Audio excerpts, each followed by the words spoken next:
Action. Welcome to the Positive Sports Podcast. I'll be your host this evening, Ed Montana. Alongside me today, my preppy brother, Alex. Alex, how you doing? Should do it with the collar up.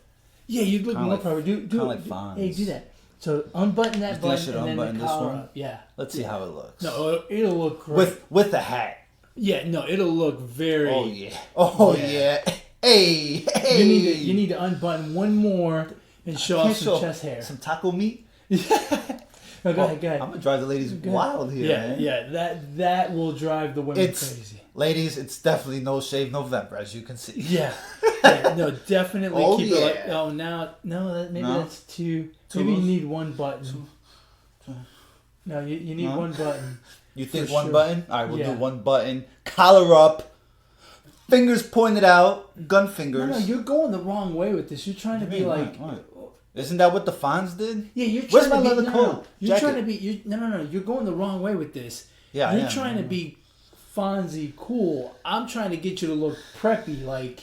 Oh, this is not preppy. Yes, it is. A little button-up shirt like that back in the day. This is preppy. Top button all the way. This is... Don't make me put on the polo sweaters. I'll put on a sweater too. And I'll start looking like Carlton over here. Wait a minute. Better yet, do you have a sweater vest? No.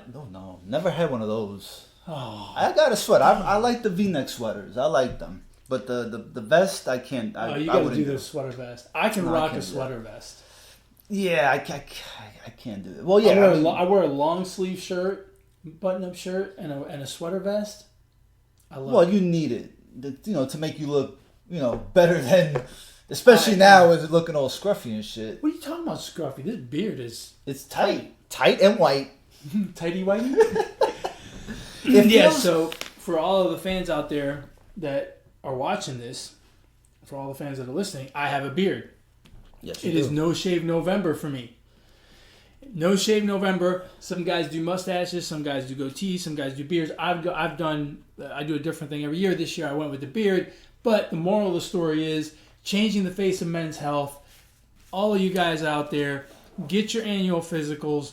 Don't be afraid to go to the doctor. You can't cure what you don't know you have. So go get your physicals. Don't change the face of men's health.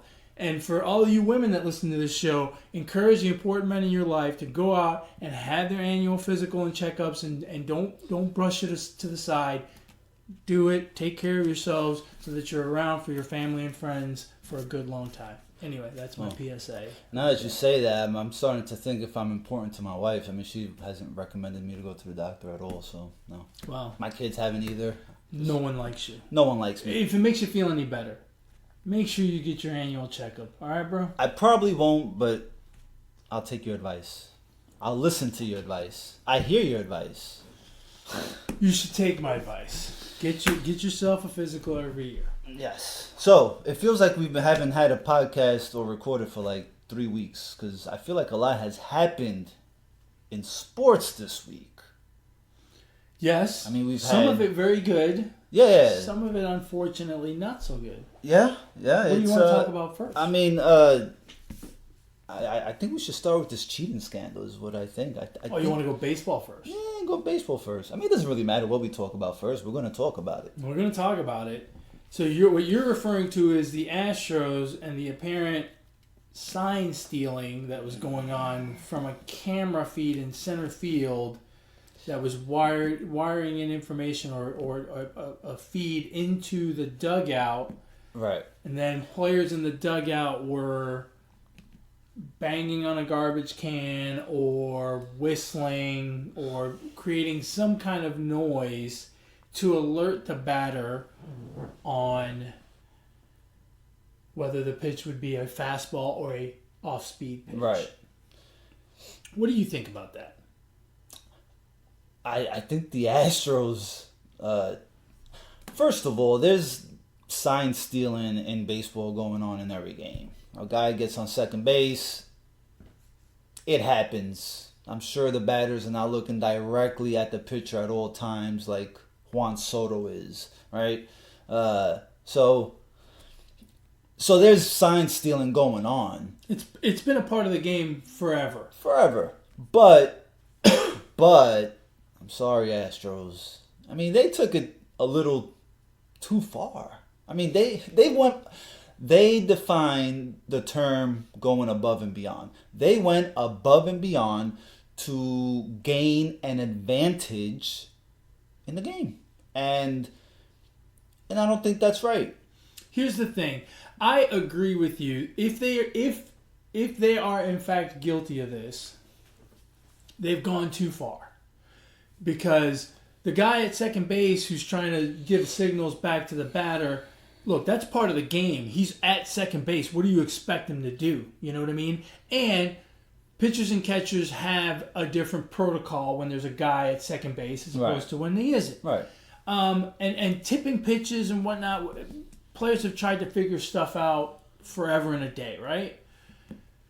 But this is different because not both teams have the advantage of having someone at second base and using it, right? This is very clearly a camera, because it only happens at Minute Maid Park, right? Because they don't have the camera set up when they're on the road. But they've got a camera at Minute Maid Park, and they're feeding in the information into the dugout. So absolutely, it's above and beyond. The problem I have is there's nothing that specifically says you can't do this in the rules. Right. There's no rules about this. There's no rules about this. There's teams have been cautioned about using technology, but what does that mean, right? Can they not use a radar gun to figure out how fast the guy's throwing? I mean, isn't that kind of the same thing? They're trying to figure something out, right? In today's age, someone could have an Apple Watch where you can get all the information. I mean, it's a walking computer on your wrist. How are they going to regulate that? Are they going to start making everyone like check their electronics at the door? I mean, how do you? Yeah, and that's the other thing. You've got how many guys in the dugout? 25 guys plus coaches. You've got 30, 35 guys in the dugout, including trainers. You're going to make sure that there's not one guy in there with a watch figuring some shit out. It's just, I find it almost impossible to legislate. And then my final point on this, if it's this easy to do in today's world with technology and there is no rule specifically prohibiting it, you mean to tell me the Astros are the only one to crack this nut? No, but the Astros are the only team to be in the World Series in 2 of the last 3 years, and they won. And the Red Sox won the World Series. The Dodgers have been in the World Series. Right, but the Astros have made it twice. The Dodgers have been there 2 of the last 3 years as well. But they didn't think of this genius idea of cheating because no. they believe playing the game the right way. Hold on. That we know of. No one's accused them yet. But I mean, how do we know? We don't know, but we won't know until somebody like Mike Friars comes out and rats on the team that he fears. Matty Rats is what I'm gonna call. What's his first name? Mikey Rats is what I'm gonna call. He basically did what Jose Canseco did. He participated in the cheating. Okay, he didn't participate, but he was a part of that group, and he had a chance to. If he really cared that much, he would have spoken up and said, "Hey guys, this ain't right. Let's not do this." Well, he doesn't care about the cheating. He cares about his teammates, right? Well, he's a pitcher now. He's now the opposing pitcher to the Astros, so now he doesn't want it done to him. Right, and to be fair, but it was okay when the Astros when he started putting the word out about it. He was trying to help his teammates. He wasn't trying to get the Astros in trouble. He was talking to his younger teammates in Detroit about what the Astros did. He said, "Hey, look, man, you got to be careful. This stuff happens." Now, how he got to the point where he's giving an interview to The Athletic, I don't know. But originally, I don't think he was trying to be a rat. Now, of course, he is. I mean, snitches get stitches, bro. There's really no other way to slice that pie. He told on the Astros, but I can't wait till he pitches at Minute Maid Park next year. It's an unwritten rule, but you don't do that to gain an advantage against. They've gone too far. I mean, that's just. That's just way too much time and energy spent on setting up monitor screen. I mean, did you see some of the pictures of the clubhouse? Like, they got towels blocking monitors and what the fuck? Who goes through all this? I mean, now I'm interested. As technology gets more sophisticated, the cheating has to get more sophisticated. It's no longer just trying to stand at second base and, peer into what the catcher is signaling. Well, baseball, I would like to see Manfred and baseball come down with the hammer on this one, and right off the bat, like, don't wait, just what is the appropriate penalty here in your opinion? Because I will argue that there is no appropriate penalty. Right, I don't think there's there no is. penalty big enough that you could reasonably levy that would make a difference, because they won the 2017 World Series. They got those rings. They got all of that glitz and glamour. They sold the T-shirts and the pennants and all that. They got it all. I mean, what are you going to do? What are they going to do? Punishment $5 million? Who cares? It doesn't matter what they do. The Astros are not winning another fucking World Series in our lifetime. That's it. They're done. They're not going to win. They're cheaters. Now I see why people hate Bregman. There's a lot of people that don't like Bregman. And now on top of being this cocky motherfucker that he is, he's a cheater. He cheats. The Astros cheat. Now I get it. God, that's It's a bad look for baseball. It's a bad look for the Astros. I'm sorry. It is a really bad look. And I'm gonna say this, and I know I'm gonna catch some heat for it. I don't think it's that big a deal. I think that if we're gonna sit here and we're gonna paint the entire Astros lineup as cheaters, I don't think that's fair. Like, I feel like some of those guys could give two shits about finding out whether it was a curveball or a fastball coming. You know what I mean? And look, I don't know these guys personally, right? Maybe they're all cheaters. I don't know. But I just can't believe that a lineup, and let's just take the big names, right? Springer, Altuve, Correa, Bregman, Gurriel, the new guy, Alvarez, although he's just in 2019, so we'll keep him. When you take those five big names, right? Again, Springer, Altuve, Brantley, Bregman, Gurriel, Correa. Right? Those are the big names from that World Series. Actually, Brantley wasn't there. So those are the big names. I can't believe that all five of them were gung-ho to do it. I don't know that all five of them did it. I don't know how they're going to determine it. I kind of don't want to paint them with a broad brush. Some people will do that because they dislike certain of those players, like a Bregman. But to me, Altuve is one of the nicest guys ever. Yeah. And unfortunately, he's going to get painted with that brush. Well, I mean, look, they all had a chance. As they can be all nice, they all had a chance to say, "Hey, this ain't right. Let's not do this." I mean, what the fuck? Somebody's got to speak up. Yeah, but I mean, aren't you being? There's an unwritten rule that you don't have to speak up and say, "Hey, this is right, this is wrong," but nobody did it. Aren't you being a little altruistic here? Would you do it? Would I do what? Would you speak up against it? So there's a meeting in the clubhouse, and let's just say I would not speak up. I would not speak up, but I would not participate. I would say, I don't want that. Don't bang on the trash can or whistle like I'm some kind of female walking down the street in my at-bat. Plain and simple. I don't, no. No, because there's a certain code. There's a bro code that you keep, and you don't go out like Mikey Rat's Fears, whatever, however the hell you pronounce his name, and you rat and you tell. Don't tell. You were part of that group, whether it helped you or not. You were still. But he wasn't participating. Oh, he participated. He's got the Astros jersey on. He was employed. He participated. Let me ask you a question. is your response to that different if you're Altuve as opposed to Josh Reddick, who is the 9-hole hitter and is fighting for his job every day?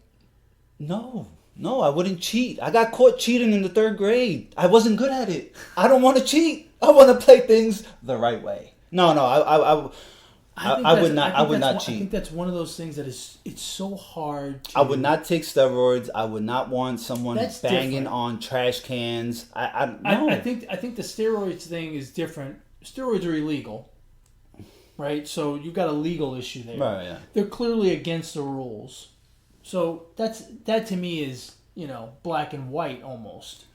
This one is so gray. And I'm not saying that I would cheat or that I wouldn't.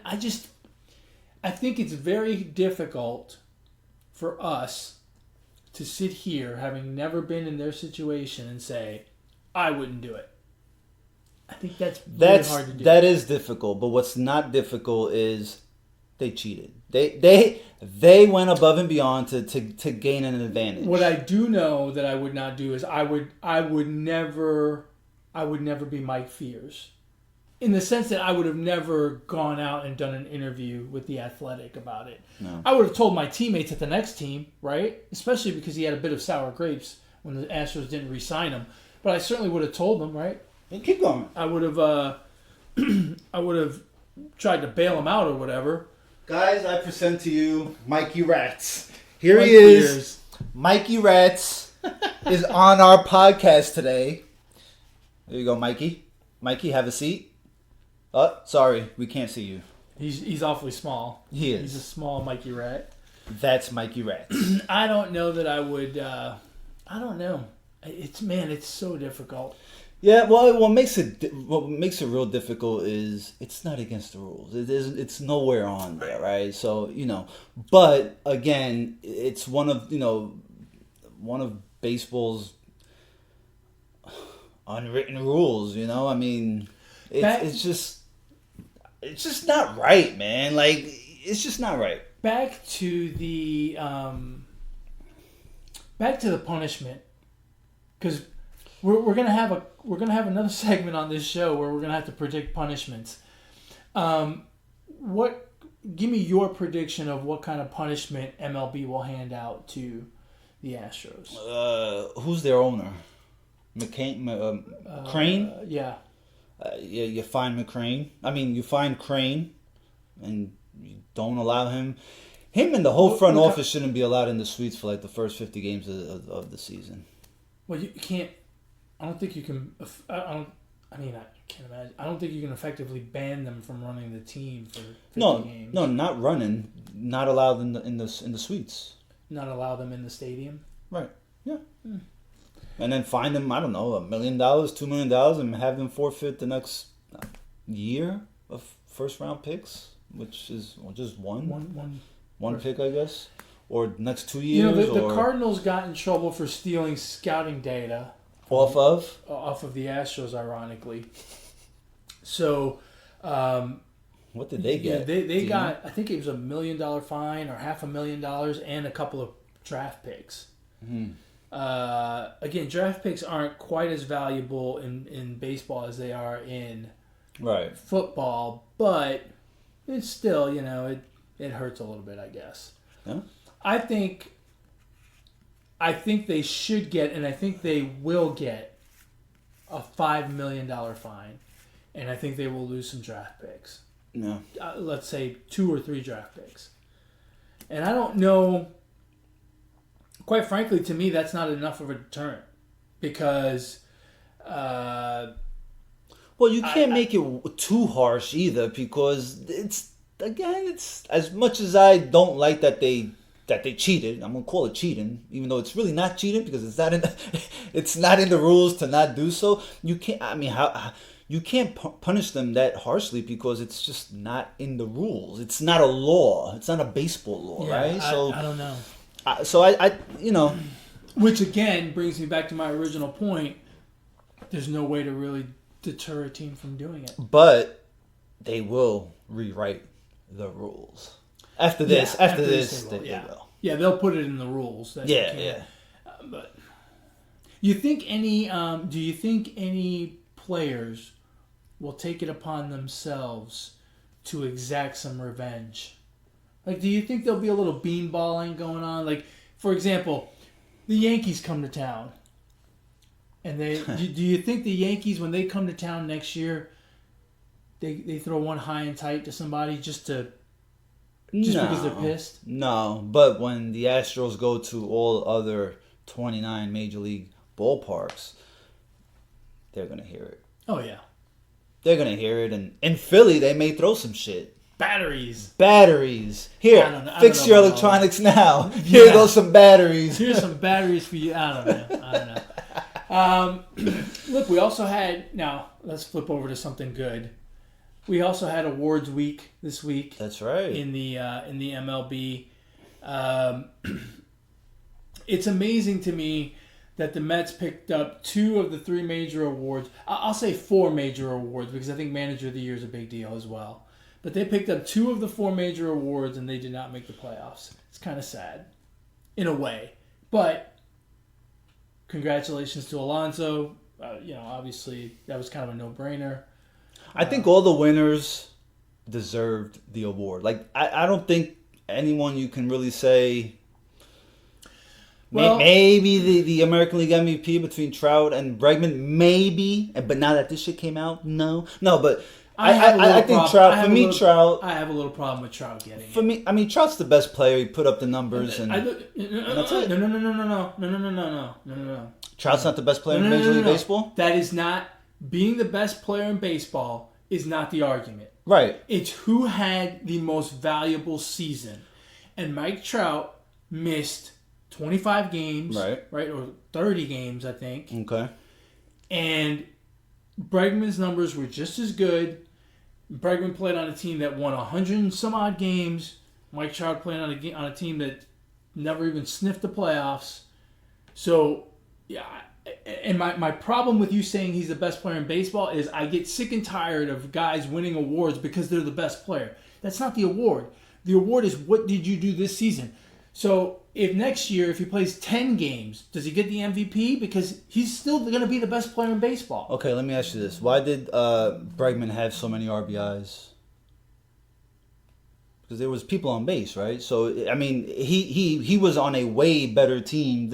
See, this is the MVP. I really don't like the MVP talk because we can take a player like Mike Trout who is on, a shitty team, and he puts up these great numbers. These are great numbers. We haven't seen numbers like this since Mickey Mantle. And he's hands down the best player in baseball, without a doubt. Since he came into the league, 5'2" player. But if you don't play 160 games in my book, if you play 130 games, that's more than half the season. Yeah, I mean, but again, people can make the argument against Bregman being on a stacked team. I mean, when you miss a fifth of the season, I have a hard time because now I have to project, right? What would have happened if he'd have played those 32 games that he missed or 30 games that he missed, and he just played like shit? Yeah, I'm gonna go out on a limb and say he would have probably had very similar numbers, but I get your point. That's my problem with it, and that's why I think Bregman should have won. I think Trout got a little bit of love because he is the best player in baseball. It's the same problem I have with the college football playoff thing. I wonder if Bregman not winning had anything to do with this story of the Astros coming out early. No.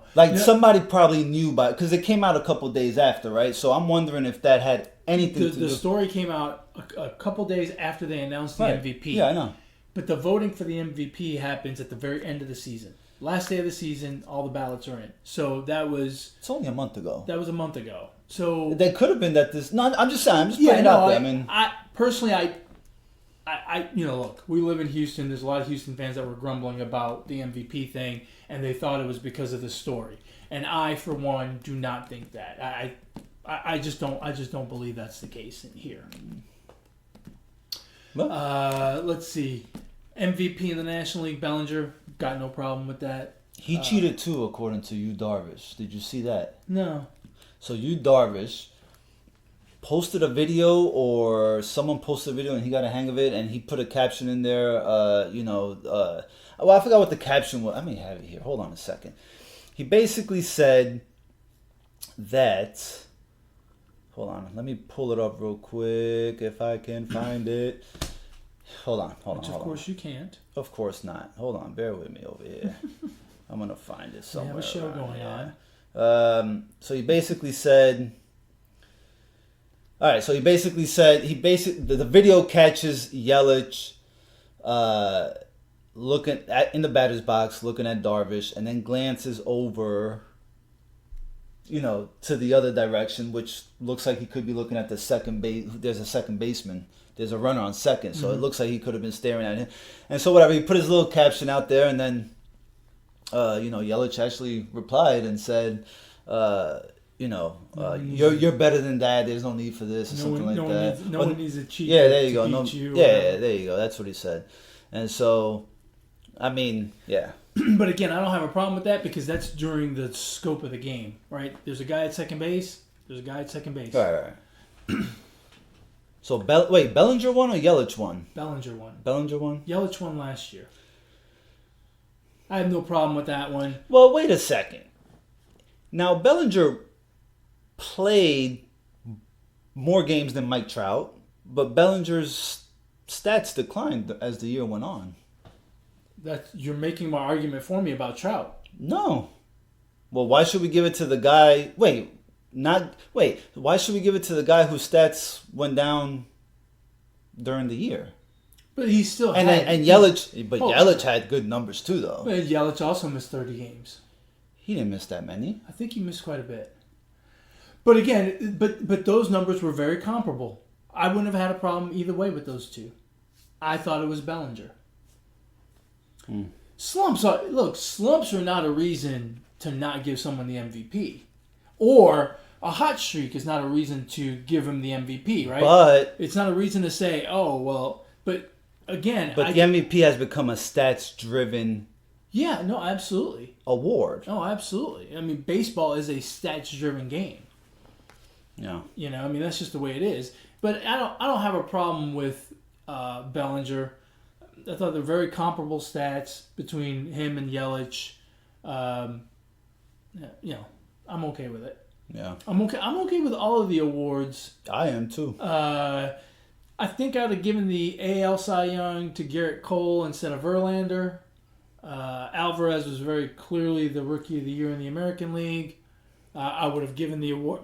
I would have given the Astros a clean sweep because I'd have given it to Bregman over Trout, Cole over Verlander, but either one of them is an Astro, and obviously Alvarez is very clearly Rookie of the Year. Rookie of the Year. Who are the managers of the year? I don't know. I don't remember. They're not important enough. I guess there are only 3 major awards. But that wraps it up for baseball. Now we just got to see where Garrett Cole's going to land, all the free agency stuff. I wonder if it will go into February like it did last year. I kind of hope so. It's kind of interesting to... Yeah, it might. It's kind of interesting to sit there and just project and wonder and... I actually don't mind. Yeah, you have all the winter meetings. They start in December, and then if everybody signs in December, then we have no baseball talk January, February, all the way up until March. At least it keeps kind of baseball in the loop. Yeah, for me, I agree. So should we go to the other disaster? We switch sports. What's that? Start with the disasters. Sure. Yeah.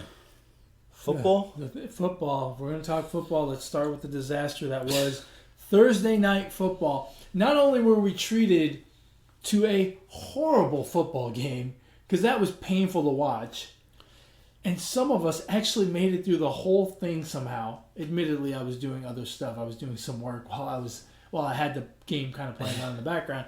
And then I actually managed to make it to the end, which is when it got...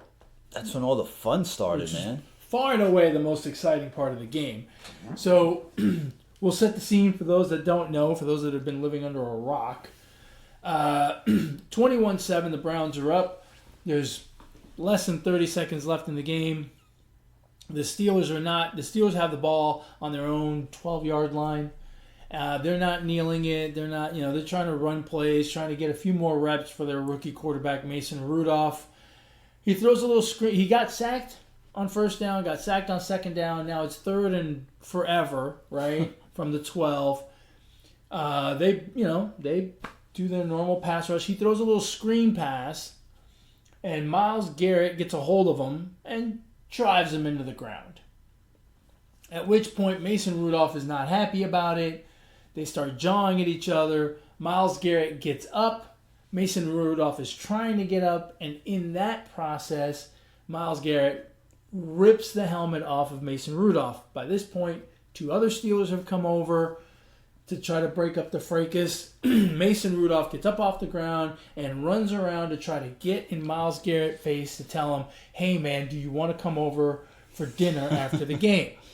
At which point, Myles Garrett says, no bitch, I'm married, I'm not that kind of guy, and swings Mason Rudolph's helmet and hits him on the top of the head.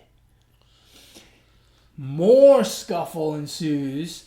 And some dude from the Browns, whose last name is Ogunjobi, that's all I know, some defensive lineman, comes up and drills Mason Rudolph in the back, knocks him to the ground, at which point Mason Rudolph from the ground says, you're a bitch, you can't come over for dinner.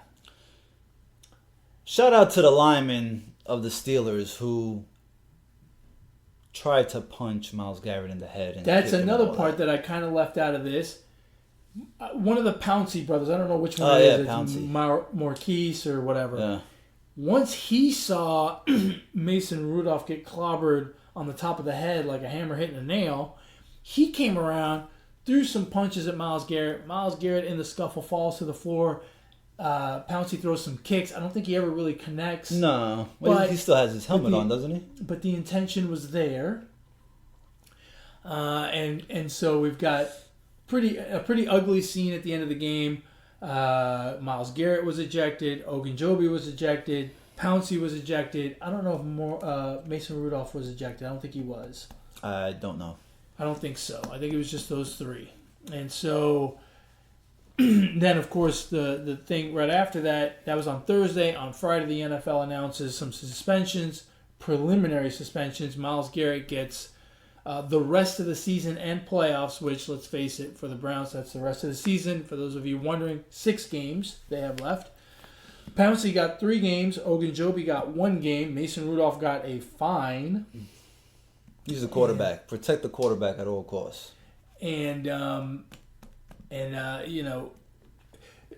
he's no Big Ben. Myles Garrett is actually suspended indefinitely. Right. But at least through the end of the season in the playoffs, he actually has to meet with Roger Goodell for a reinstatement, which, can there be a worse feeling than having to meet with Roger Goodell to get reinstated? Yeah, well. What are your thoughts? Give me your thoughts on the fight. This all could have been avoided. Plain and simple. One person could have stopped this. Who? Mike Tomlin. You fucking take the knee. I mean, how much time was left? There wasn't that much time because when I looked, there was 8 seconds left on the clock. 8 at the end of the play. Right. The referees blew the whistle. 8 seconds left. So if I had to guess, there was at least 47 seconds left in the game. If I had to guess, I don't know. Yeah. Or at most 47. Right. At most. Just take the fucking knee. For once, the Browns play their best game of the season on primetime against a rival. And this is not what we're talking about. We're talking about, swinging helmets and all that shit. It's a damn shame, I think, because the Browns played a good game. But, there's really not much to say about this. Myles Garrett is just wrong. Plain and simple. Yeah. I mean, there's nothing more to it. You can't do that, man. You can't do it. You can't. Do it. Plain and simple. I was kind of taken aback a little bit by how quickly every single person with the Browns threw him on. They didn't mince words. Immediately went to, he is wrong. Baker Mayfield after the game was clear as day. The coach, Kitchens, was in the post-game press conference, clear as day. And Myles Garrett, to his credit, after the game in front of the media, said all the right things. He said at the heat of the moment, he did something stupid, he shouldn't have done it. And I believe him. Look, I totally... Do you? I do believe him because all I've heard of Myles Garrett is that he's a good person outside of those white lines. I think he had someone heckle him like 2 weeks ago. Someone punched him a couple weeks ago. Or punched him in his car. Okay. Yeah, and he didn't do anything about it. So I believe that he's a good person deep inside, outside of those white lines. Look, these guys, he plays defense for a living. This is no different than the UFC. They are supposed to hit each other, tackle each other. This is just what the game of football is, and he becomes a different person. And I'm sure there are other players in the league that just become a different person once they are... Look at Ray Lewis. Ray Lewis. I mean, they just become a different person, and I don't know if they become or they psych themselves out to be this person on the football field. I don't know. So I mean, I believe Myles Garrett, but he messed up, and he's gonna have to pay for it. Look, I will agree with you that he's a nice guy, but he's a dirty football player. And in today's day and age where we worry about CTE and all this other stuff, you can't do the shit that he does on the football field. He buried a Jets quarterback a few weeks back. Ended that kid's season. This thing with Mason Rudolph. And you say heat of the moment? Look, it was 21-7 with 8 seconds left in the game. And they had already sacked the guy twice on the 2 previous plays. So, I don't believe it was heat of the moment. He is a dirty football player. In any line of business where you take something and you swing it and club someone over the head, that's assault, brother. Oh, yeah. That's assault. No. So, I think he should get a lengthy suspension. Lengthy suspension. I originally said that he was going to get 6 games. I now think he should get 16 games. He should get a full season. Because this is not his first transgression with dirty plays. And if you're going to take... Look, helmets are going to be out on the field on every single play. So there's 22 weapons out on the field for him at all times. Next time he may decide to take his own helmet off and start swinging into people. You just can't have that. It's one thing to push and shove and punch and kick or whatever. Okay, I get it. But when you start swinging objects at people, come on. I don't think he's a bad guy, but I think he's a dirty player, and I think it should be a severe punishment for him. I'm sure it will be. And I think a year is about what I'm leaning towards right now. Pouncey. See, now, Pouncey, to me, is a heat-of-the-moment situation, right? A, he's not a dirty player. B, he just saw his quarterback get clubbed over the head. I get it. His reaction is wrong. He should be suspended. But that's a heat-of-the-moment reaction. Mm-hmm.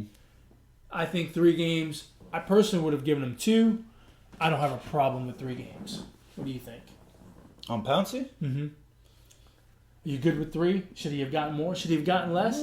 I guess He's trying to protect his quarterback. 1? I mean, I don't... 3 seems a bit too much to me. Ogunjobi. Is he the guy that pushed Rudolph? Yeah.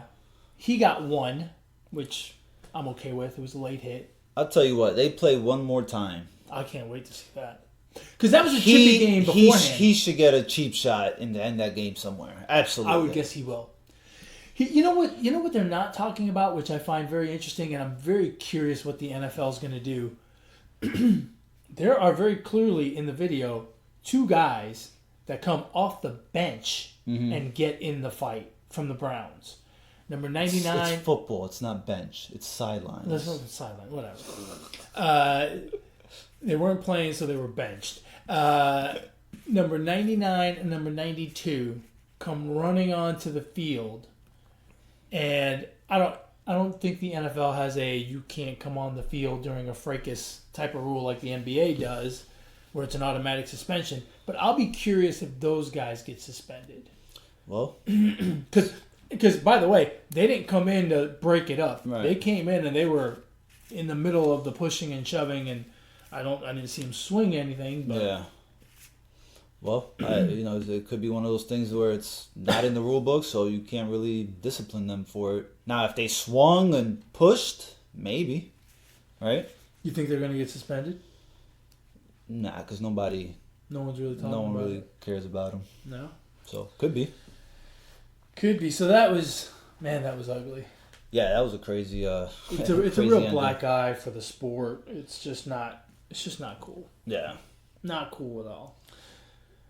Moving on to Sunday's action. Speaking of ugly action, the Texans offense. Oh, Houston's not having a good look on this podcast. Look. Where was it? I say this every week. Let's see what their record is this week. Hold on, so I can say it accurately. The Texans are the best 6-4 team, and the Texans are the worst 6-4 team. And yesterday we saw the worst 6-4 team in the NFL. It's amazing to me. They're a good football team, and it's amazing to me that they put on performances like this. Look, let's do a little exercise. Just one word. Good or not good, right? Okay. Patriots. Good. Bills. Good. Dolphins and Jets. Not good. Ravens. Good. Steelers. Not good. Browns. Not good. Bengals. Not good. Colts. Good. Texans. Not good. We'll go back to them. Titans. Did I mess up your... Titans. Damn, they're on the fence for me, man. I'm gonna say good. I'm gonna say good. Jaguars. Not good. Chiefs. Good. Raiders. Good. Chargers. Not good. Broncos. Not good.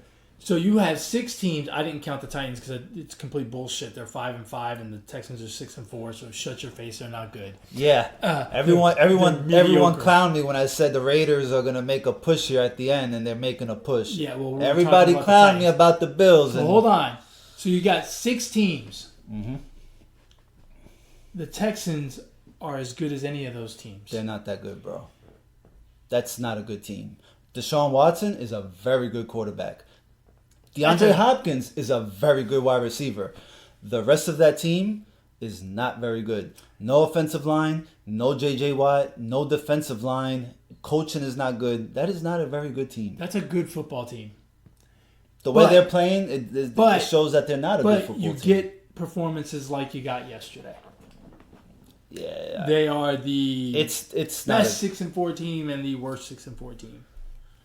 It's amazing to me. They have games where they come out and they play great, and they have games where they come out and they play like horse shit. I wonder if I had them in the playoffs. They beat the Chargers in L.A. They beat the Chiefs in Kansas City. Yeah. They beat the Colts. Oh no, they lost to the Colts. And then yesterday, right? So they have performances where you're like, damn, this is a good football team, and then they have performances like yesterday where you're like, damn, this is a terrible football team. Did I even have him in the playoffs? Probably. I don't think I did. I did not. No, you did not? No, I did not. Oh, because you're a hater.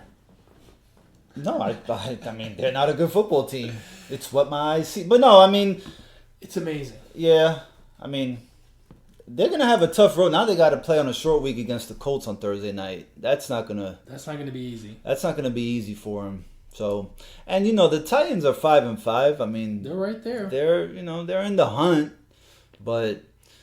Can they make the playoffs? Probably. They're probably... Yes, they can, but will they? Probably not. But you realize the Texans are in the second wild card spot.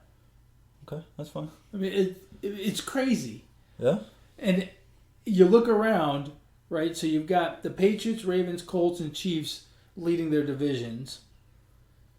And because of a tiebreaker, the Colts are ahead of the Texans. Right. Then the Bills at 7-3, the Texans at 6-4, Raiders 6-4, Steelers 5-5, Titans 5-5. So 2 of those 4 teams, I'm not going to count the Titans. Well, I'll throw the Titans in there as well. 2 of those 5 teams will make the playoffs. Now, obviously, you don't think the Steelers are going to make it. I kind of don't either. The performance against Cleveland was awful, and Mason Rudolph has a lot of growing up to do, so I just don't think it's going to happen for them. They're going to run out of time. The Bills, I think, are going to make it. Mm-hmm. And so it really comes down to the Texans, the Raiders, and the Titans at 5-5. Damn. At this point, I think the Texans are better than the Raiders and the Titans, but I can't trust them. Look at what we see week to week. It's infuriating. And the Raiders are improving. I think the Raiders are playing better. The Raiders are improving. And the other thing that gives me great pause with the Texans, the coaching's just not. Bill O'Brien's not the guy. No, he's not. He hasn't. They've got to make the playoffs or he's out of a job. You think he's out of a job if they don't make it? Yeah. I don't know. Yeah, because they think they're a good football team. Well, I don't know. I guess it depends on the general manager if he thinks the same. If he thinks they're a good football team? Yeah. I think the Texans, I think everyone in the building thinks they're a good football team. And that's a problem. Yeah, because they're not. Well, no, if you don't make the playoffs, then who takes the beating there? It's the coach. Oh yeah, it's the coach. Yeah. But I mean, you gotta protect Deshaun Watson a little bit, man. I mean, that offensive line doesn't. He popped up on the injury report this morning, so I mean, you gotta protect them, man. Can't afford to have that guy hurt. The other really good 6-4 team, who is also a really bad 6-4 team, the Dallas Cowboys.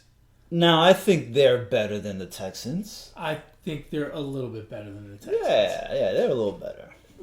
But again, what are they doing? I mean, they couldn't. They almost blew that game yesterday with the Lions. Yeah. And the Lions are not a good football team, not without Stafford. They're just not. Heck, even with Stafford, they're struggling. But the Cowboys couldn't convert at the end with Minnesota. They had a chance to win that game and blew it. Minnesota's a good team, though, so it's not that bad of a loss. But it's just, what is going on there? Who knows, right? It's a mess. Well, I'll tell you what's going on. Dak Prescott, man. Dak Prescott. He's a good fucking quarterback. And they're doing this without Zeke running the ball effectively. Yeah. So, I mean, and as much as I dislike the Cowboys, they got some weapons on offense. Yesterday's offense was all Dak Prescott. Yeah, but I mean, he's got playmakers though that can take it to the house. He's got Cobb, he's got Cooper. Yeah. So I mean, he's got he's got and some Elliott weapons. out of the backfield. And Elliott, yeah. Elliott's good. And a heck of an offensive line. Yeah. So ironically, they have not been running the ball well lately. So now, if you take Jason Garrett and you put him on the Texans, and you take Billy O.B. and you put him on the Cowboys, same thing. Same thing. So that's why these two coaches are not good. I think Garrett is part of the problem, but I will say this: I think Garrett is less of a problem than Bill O'Brien. Bill O'Brien seems completely clueless to me as to a game plan. Right.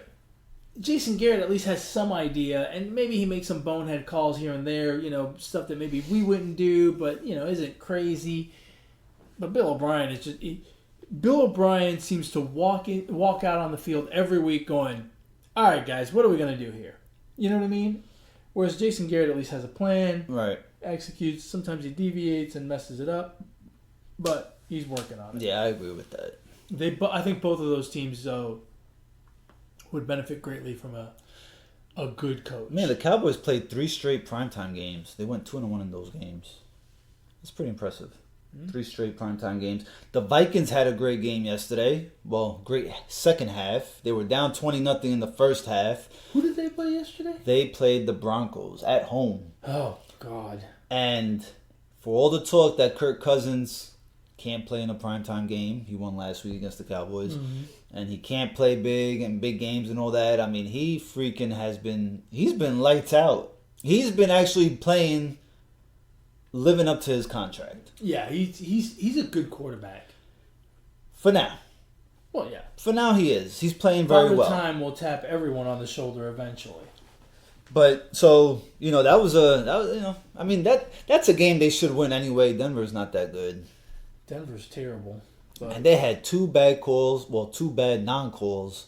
Clearly pass interference again. They just need to go away with when are the coaches going to stop challenging? Exactly. Did you see the one in the Texans game? Yeah.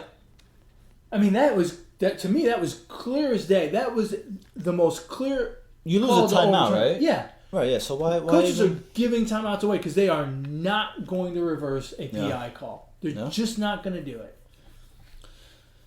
Who else played? 49ers beat the Cardinals. Kyler Murray's decent. He's decent. He's having a good season for a rookie, I'd say. I agree. And the Cardinals overall not looking that. I mean, well, they're staying in games. I think they got 4 wins on the season. 3-7-1, 3.5 wins. Yeah. So. And the Falcons apparently are trying to save Quinn's job. Yeah. Because they beat the brakes off the Panthers yesterday. 2-0 after the bye week. It's amazing. They beat the Saints last week, right? Yeah. Damn. Quinn is coaching for his life. And the Bears still can't move the ball. I thought now they were going to. the Rams, for that matter. I thought the Bears were going to win that game last night. I thought they were going to win. But damn, Trubisky. Matt Nagy has completely screwed up the Mitch Trubisky experiment. He's completely screwed it up. Well, I think a lot has to do with this guy being the favorite to win the MVP. It's just like propping up the Browns to make the playoffs and win the Super Bowl. Like, crazy. Where did this come from? Crazy talk. Yeah. Crazy talk. He had a couple good games last year, and all of a sudden they think he's going to be it. I don't understand. I put this on Nagy because he took him out in the fourth quarter of a game that was still winnable. Right. You're within 1 score, right? No, still two scores, but still, you score onside kick. I mean, you 2 scores in 4 minutes or 5 minutes, whatever was left in the game. It's not unheard of. Right. It's tough for sure. For the Bears, it's definitely tough. Well, for the Bears, it's impossible apparently. But he took him out, and he said it was a hip issue. So here's my problem. If that's true, then you played that guy with a bum hip all game long, which was not smart. Who knows how much longer, right? It could have been since last week. Right. He's been dinged up for a while with this hip thing. You played him all game long with a hip, and then you took him out. So you're wrong for playing him. And if it's not true, what do you gain by bringing in the backup with 4 minutes left in the game? Right. Yeah. Right? Obviously, you have no faith now in Trubisky. What are you going to do when he gets healthy? Are you going to go back to him? What are we doing here? What are we doing? Well, I recommend... In my opinion, that should have been Chase Daniel's game from the get-go. Well, I recommend Trubisky to take some classes from Dak Prescott if he's got hip issues and practice that little, salsa dancing. Yeah, was that not the best meme you saw all week? Yeah, that was pretty good. I like that Zeke. Zeke played with it afterward. It was hilarious. But that wasn't better than the keg stand from Quentin Nelson, the offensive lineman of the Colts. I didn't see that. Yeah, they did a keg stand. That was pretty good. You should go back and watch that. That was pretty good. Oh my God, these guys! I'm glad they're letting them have some fun. Is Lamar Jackson the MVP? I mean, I know I was talking. No. I know I was talking a lot about McCaffrey last week, but no. Who is? Russell Wilson is the MVP to me. Man, I don't know, bro. What Lamar is doing is. If I have to vote today, I'm gonna vote Russell Wilson. Do you know that Lamar has beaten Russell Wilson and Tom Brady and now Deshaun Watson? That's pretty fucking impressive, bro. Yeah. No, look. You give it to Lamar. No, look. I'm not saying it's an easy vote, but I think Russell Wilson is the MVP. But Lamar won the head-to-head. It's one game. They're both 8-2. No, I understand, but he won the head-to-head. And the Seahawks that should be the tiebreaker. The Seahawks, to me, are playing a tougher schedule this season than the Ravens. Lamar beat the Patriots, bro. It doesn't get any more tougher than that. Wait, the best defense ever. How long do you think Myles Garrett would have gotten suspended if he'd have bopped Tom Brady or Drew Brees on the top of the head like that? Or Aaron Rodgers? Fuck, bro. We would have had that fucking FBI's fly in, and I mean... Yeah, he would have been in front of Judge Judy and the verdict. I'm guessing it's a lifetime ban, right? Yeah. He probably gets exiled from the country. Yeah. I'm guessing our president would step in and send him away. He'd have to flee to Canada or something. If Mason Rudolph hears this, he's going to be like, man, I ain't shit. He's only going to get a few games. Well, I mean, I think admittedly he would say that. If Mason Rudolph becomes Tom Brady, then maybe the NFL will come back and suspend Myles Garrett further. 15 years from now, when he's like 50 years old. 15 years from now, they're going to be like, that Mason Rudolph guy, he's the face of the league, and you know how much we love quarterbacks. You're suspended again. I don't play anymore, Roger. Roger can suspend you. Roger is the long arm of the law. Does Colin Kaepernick play in the NFL again? Absolutely not. No, I don't think so either.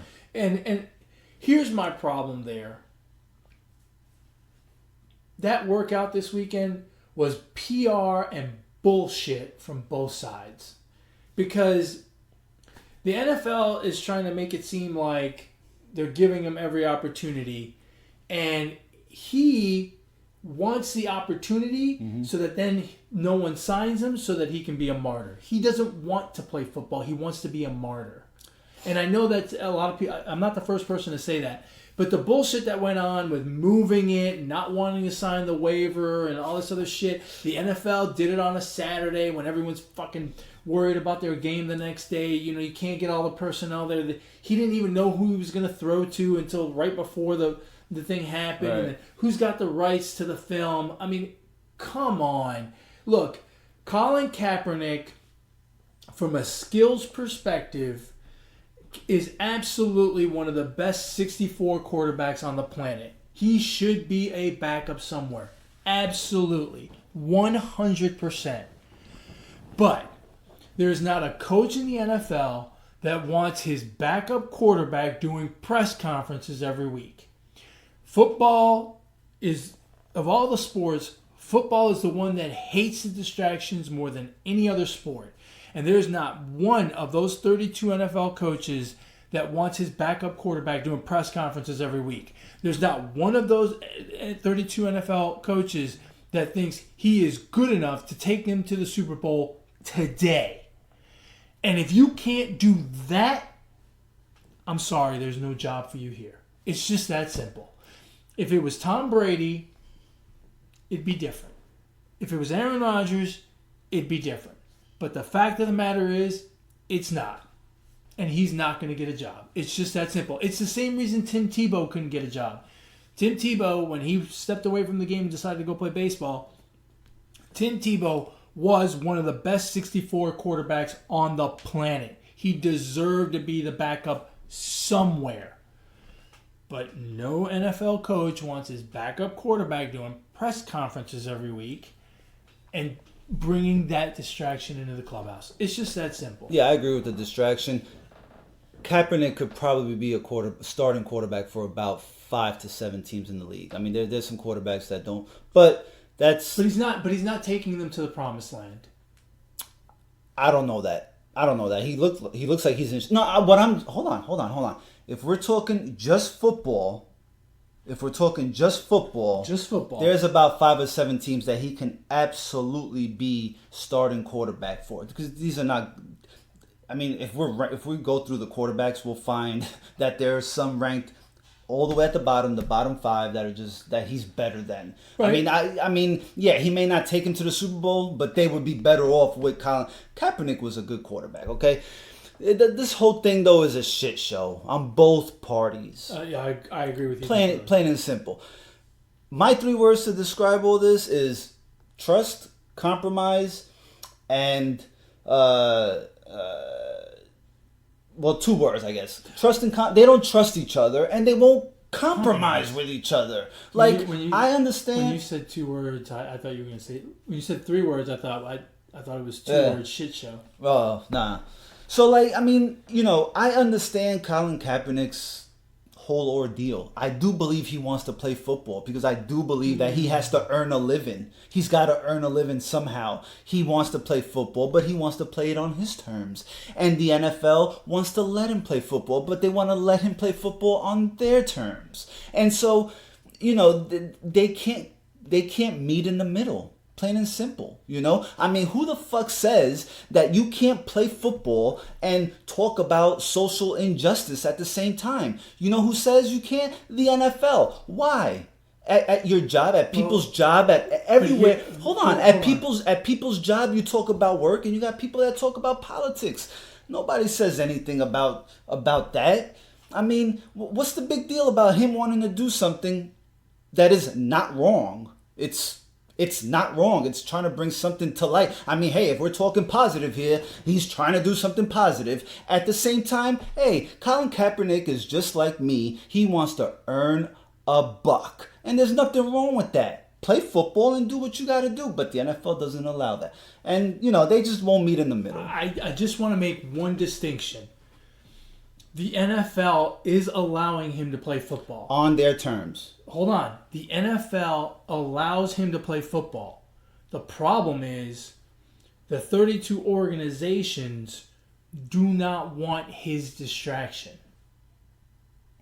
And that's where the disconnect lies. The NFL doesn't give a shit. The NFL doesn't care. Listen, if teams are going to sign Le'Veon Bell and Antonio Brown and all these fucking divas in the NFL, come on, man. You don't want a quarterback that's going to help you win games? Come on. It's the same exact thing that happened with Tebow. It's the same exact thing. You can't compare both. One can play football, the other one cannot. Tim Tebow was not a good quarterback. He's not a good baseball player. He was a good college football player. Tim Tebow has no business being in the NFL. Tim Tebow took a team to the playoffs and won a playoff game. Colin Kaepernick did too. I know. So I'm saying Tim Tebow was But he's not in the NFL no more. Tim Tebow was good enough to be someone's backup. But he's not in the NFL anymore. No, I know. But when he walked away from the NFL, he was good enough to be a backup. But no one wanted him because no one wanted that distraction. It's just the way NFL teams work. It's just, do I think Tim Tebow's as good as Colin Kaepernick? No. But I do think he was good enough to be someone's backup. Because I saw him play on the field, and I saw him win football games, and I saw him take a team, win a playoff game. I saw that. Just like I saw Colin Kaepernick take a team to the Super Bowl. So I know both of those guys can play. Both of those guys, Tim Tebow 2 or 3 years ago, whenever it is he walked away, was good enough to be someone's backup. Colin Kaepernick today, or at least 2 years ago when he walked away, whatever, is good enough to be someone's backup. But no NFL coach and GM is going to want the distraction that comes with a backup quarterback doing press conferences every week about whether he's going to kneel for the national anthem or not. Is he going to stay in the locker room or come out? What does he want to start? No coach wants that. No, every single coach in the league hates the backup quarterback dilemma. Every single coach hates it. Matt Nagy hates it. Right now, he hates it. I don't believe Kaepernick would sign a contract to be a backup. He would have to start. He wouldn't be a backup. I don't know what his true aspirations are at this point. I don't know that football is what he wants to do. I agree. I think he wants to. He wants both things. He wants. No, I disagree. I think he wants to be an activist, and he wants the platform that the NFL will give him as a quarterback. He wants the clicks and the likes and the eyes that will give him, the lights that the NFL will provide for him to continue his work as an activist. Right, and he had that. That's his platform. He's a professional football player. Right. I mean, he can't go at Men's Warehouse and use that as a platform. My point is, I don't think he loves playing football and wants to play football. You know what I mean? I think he views football as a means to an end. He views football as the way to shine light on what he's talking about. not because he really wants to play football. If he could have if he could have the same social impact flipping burgers at McDonald's, he'd be freaking serving up Happy Meals like a motherfucker. I mean, I can't say I blame him for wanting to use the platform. No, I don't blame him either. Don't get me wrong. I'm not criticizing the man. That's just my take on him, right? For better or worse. But yeah, I don't think anyone's going to sign him. No, and it's unfortunate because there will be another Colin Kaepernick. And will there be? Yes, there will be. The NFL won't allow it. I think there will be, and then we'll have to go through this all over again. Whereas if we didn't go through this bullshit with Kaepernick, if we got him back in the league and he became a player again, then this social activism thing wouldn't be an issue, right? And we can go on. It's the same thing like the first gay player, right? Once you have one, well, then you can have others, and it's not an issue, and we can just move on with our lives, and we can just focus on the game of football as opposed to focusing on this guy's sexual orientation, or in this case, Colin Kaepernick focusing on his social activism. No. If you have one, then you can have others, and it doesn't become an issue anymore. But I think it's different with the NFL, man. The NFL is a perfect example of someone abusing their power. That's what they've done. That's what Roger Goodell has done this whole time. They're abusing their power. So, hold on a second. Let me ask you a question here, because I'm a little confused by your comments. I'm a little confused by your tactics. So, do you think the NFL, the league office, is keeping him out of football? You think they are sending some sort of directive to the owners to stay away from this guy? Yeah, I partially believe that. Oh, yeah. Wow. I don't believe that. Yeah. I think the NFL doesn't care. I think the NFL, the league, I think the league doesn't give a shit. I think the individual owners... I mean, it's been out there that there's collusion going on, like 2 years ago. From the owners. Right, but I think that directive is... Because the league is not... The league... I am making a very clear distinction between the league and the owners. Yeah. And obviously there's some commingling there because the league, the head guy at the league, is hired by the owners. If the owners don't abide by what the owners says... Well, that's the thing, right? So I'm treating them very separately, and I believe that in this case it is a very separate issue.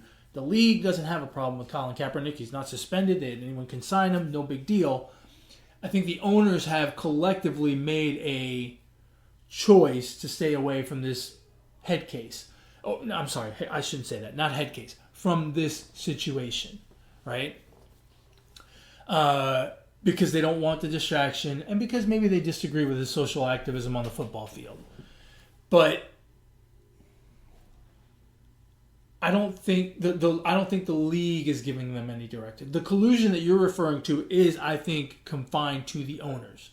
And again, I understand there's some commingling there because the owners hire the commissioner, right? So they approve his salary. So obviously they have a lot of influence. But the league, I don't think the league has done anything here to say, stay away from this guy. That's just my gut feeling. Could be, man. It's a crazy situation. It is. I kind of hope he does get signed, just because I want to see what happens. People are going to lose their shit. Man, I hope he gets signed and he kneels, does whatever he's got to do, and then just walks away. That's it. One game. Fuck him. Yeah, fuck the NFL, man. That would be something else. Why not? That would be something else if he's not going to get signed. I mean, that contract is going to have the wording in that contract. I would imagine would be so detailed. You know, like I mean, there would be certain stuff that he just can't do, can't say, and there's no way he's going to sign that. No. I don't think that. See, now this is where I think the NFL should, would, and could step in. They will certainly review that contract. They can't allow any of that. Right. They can't say they can't allow any of that. He has to live by the same rules as every other player that they have on their roster. stay in the locker room or come out. I mean, I don't know what the rule is with the whole kneel down thing, but there you go. See, abusing power, right? You want to kneel? Stay your ass in the locker room. Yeah. Whose rule is that? The teams or the leagues? I think the NFL has encouraged players to stay in the locker room. I don't think it's an actual rule, however. Sounds to me like the NFL told the teams, "Hey, put this on your memo." Right, but there's no teeth to it. Right. There's no. It's not a rule. It's a suggestion. Yeah. So, anyway, all right. What do you say we wrap this thing up? Because we have talked a ton. Unfortunately, not all good today. No, we talked about cheating. It's what happens in sports, man. We talked about cheating. We talked about fighting, and we talked about a guy who's really having a hard time getting a job. That's not bad. Well, the reason he can't get a job, right? What is the reason he can't get a job? He's not a good enough football player to overcome the distractions of his social activism. All right. Alrighty, folks. We'd love to hear your thoughts. If you would like to reach out to the show, you can email the show, positivesports10@gmail.com, positivesports10@gmail.com. If they want to get a hold of you and ask you to explain your shit show comments, how do they do that? At Brooklyn Gaucho on Twitter. At Brooklyn Gaucho 1? 1, yes, 1. Brooklyn Gaucho 1. And if you want to get a hold of me on Twitter, you can do so at eMontana21. With that, we've come to the end of another wonderful episode of the Positive Sports Podcast, episode 102. Is that right? 102, yep. Wow, 102 episodes in the books. As always, folks, ignore the negativity. Be the positivity. Peace.